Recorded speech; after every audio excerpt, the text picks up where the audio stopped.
No? Ito. Ano mo, boss? Maubos eh.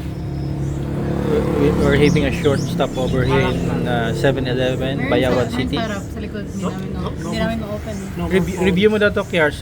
Kuya mo na. Ano? They're plant-based burger. No?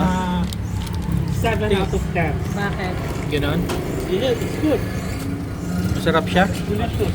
So dito kami sa harap ng 7-Eleven.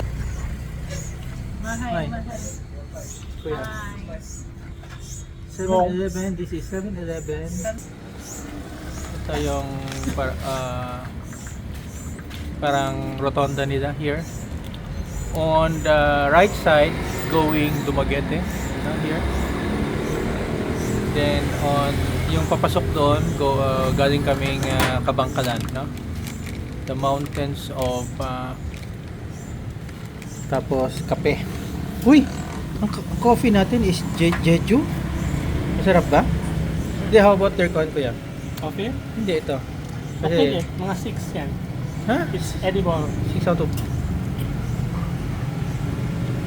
Ang kanin niya Uy. kasi ano eh. Sarap to ah. Kanin.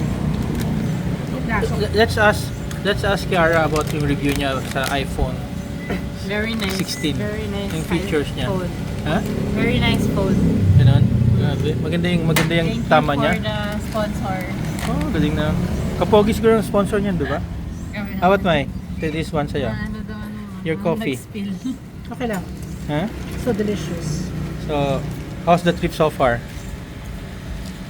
Hey. How's the trip daw, ma'am? Oh, it's very, it's like dreamland. Next trip ka lang, Take lang yung earphones. Andyan pala yung directional signs here. So, Basa is 20 kilometers going there. Hinubaan is 55 kilometers. Then you have Sipalay.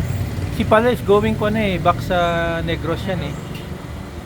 So, dito na area, ano na sila, Bisaya? Mostly, tingin ko Cebuano to. Kay Bisaya na nagsalita sa Ah. okay. Kasi North tsaka Central, Ilonggo sila.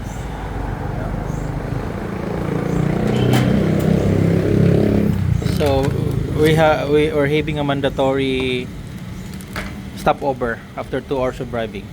Chill lang muna.